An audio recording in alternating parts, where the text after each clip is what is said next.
নমস্কাৰ সকলোকে স্বাগতম জনাইছোঁ এটা নতুন ভিডিঅ'লৈ বিশেষকৈ আজিৰ দিনটোৰ ইতিহাস।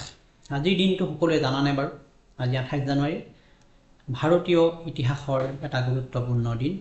আজিৰ দিনটো এটা কেৱল তাৰিখ নহয়, ই হৈছে সংগ্ৰাম, নেতৃত্ব আৰু জ্ঞানৰ দিন।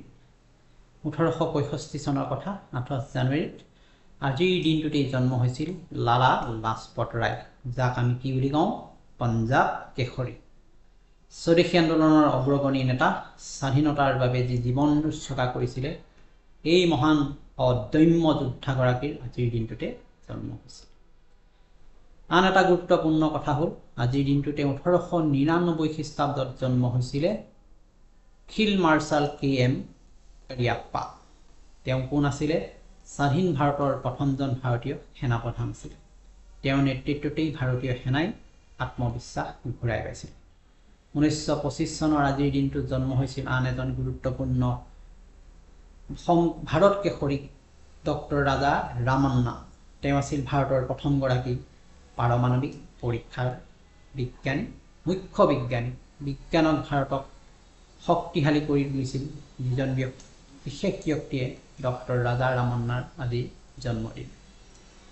1950 চনৰ 28 জানুৱাৰীটো ভাৰতবৰ্ষৰ বাবে আটাইতকৈ গুৰুত্বপূৰ্ণ আন এটা দৃষ্টিকোণৰ পৰা। বিশেষকৈ আজিৰ এই দিনটোতে ভাৰতৰ যিখন উচ্চতম ন্যায়ালয়, সুপ্ৰিম কোৰ্ট অফ ইণ্ডিয়া, সংবিধানৰ যাক সুৰক্ষা আৰু ন্যায়ৰ প্ৰতীক স্তম্ভ বুলি কোৱা হয়, এই উচ্চতম ন্যায়ালয় আৰম্ভ হৈছিল আজিৰ দিনটোতে। ঠিক তেনেকৈ সংস্কৃতিৰ ক্ষেত্ৰতো আজিৰ দিনটোত জন্ম লাভ কৰিছিল পণ্ডিত যশৰাজ, এজন মহান সংগীতজ্ঞ। গতিকে এইসকল ব্যক্তিয়ে আজিৰ দিনটো আমাক ইতিহাসত অতি গুৰুত্বপূৰ্ণ কৰি তুলিছে। ঠিক তেনেকৈ আজিৰ দিনটো পালন কৰা হয় ডাটা প্ৰটেকশ্যন ডে হিচাপে।